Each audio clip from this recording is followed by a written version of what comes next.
21 Pinoy seamen na naman ang na-hostage sa mga pirata sa Somalia nung nakaraang Martes. Base sa report na galing ng Singapore at papunta sana ng Egypt ang Greek-owned carrier na MV Free Goddess. Pero hinayjack ang barko pagdating sa Socotra Island sa Yemen. Sa ngayon, umaabot na sa 47 Pinoy ang hostage sa mga pirata sa Somalia. Sa mga wala pang plano sa Valentine's Day sa Martes, double time na po dahil nagtaas na ng presyo ang mga bulaklak sa Dangwa. And speaking of Valentine's, sinilip naman namin ang pakulo ng isang restaurant at ng isang zoo para sa Hearts Day. Narito po ang report. 4 na araw bago ang Valentine's Day, tumaas na ang presyo ng mga bulaklak sa Dangwa. Ang rosas na dating nasa 120 hanggang 150 pesos kada bundle, nasa 350 hanggang 380 pesos na ngayon. Ang carnation naman mula 150, 180 pesos na kada isang piraso. At ang stargazer na dating 180, nasa 200 pesos na kada piraso. Payo ng mga nagtitinda, bumili na agad dahil mas magmamahal pa ang presyuhan habang papalapit na ang Valentine's.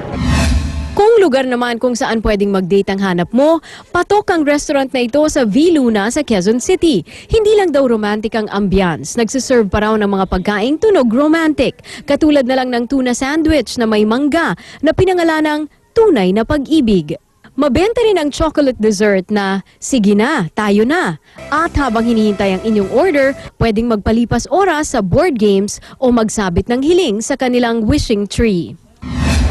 Hindi naman nagpatalo sa Hearts Day celebration ang mga alagang hayop sa Malabon Zoo. Nataong mating season kasi ng ilan sa mga hayop ngayon. Kagaya ng peacock na si Noy Noy, na todo pabida ng kanyang makulay na buntot para magpa-impress.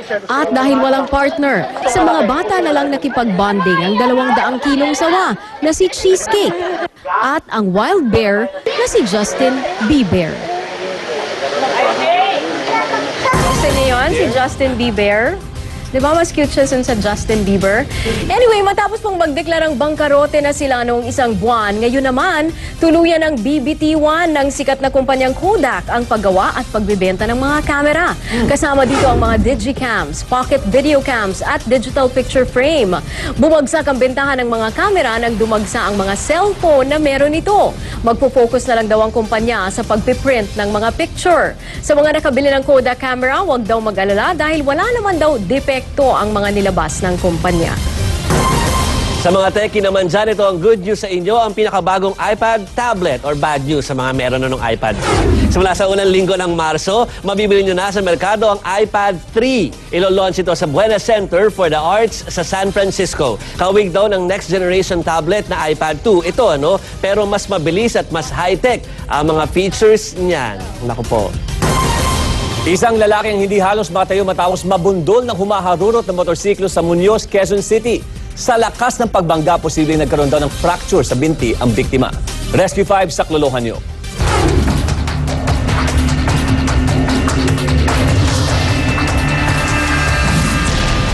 Papangiwi sa sobrang sakit si Alan Chua habang kinakabitan namin ng C-collar. Hindi masakit to? Sakit? Yun lang yung masakit. Napaparay rin siya habang sinicheck namin ang kanyang binti. So may alulod. Yan. Posibleng may fracture sa binti ang biktima.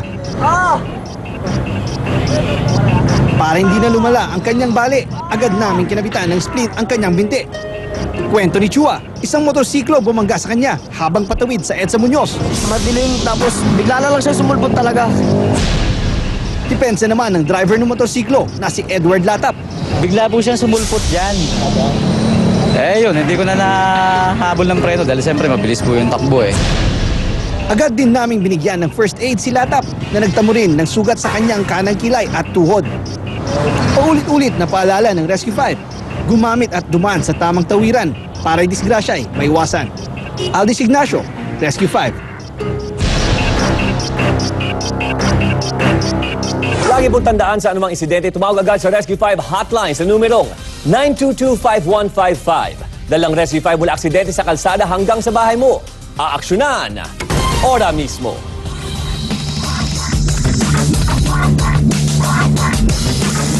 Sidetrack naman tayo sa mga balita sa World Wide Web. Paano ba didisiplinahin ng pasaway mong anak kung pinopost niya sa Facebook ang mga reklamo niya tungkol sa'yo? Ito ang naisip ng isang lalaki sa Amerika, pero babala po sa mga manonood. Huwag niyo sanang gagayahin ang mga mapapanood ninyo.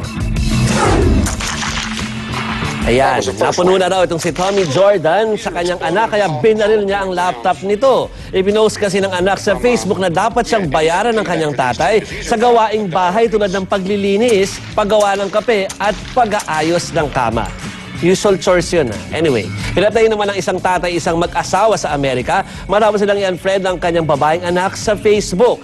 Base sa investigasyon ng mga pulis, mahilig talaga sa internet si Janelle Potter at nagwawala pag may nag-unfriend sa kanya sa Facebook. Delikado pala ito, Pao. Nung tanggalin siya ng mag-asawa sa friends list nila, lagi raw tinatawagan ni Janelle ang kanilang telepono hanggang umabot sa korte ang reklamo. Yun nga lang, hindi na sila umabot pa na buhay. Sad news po.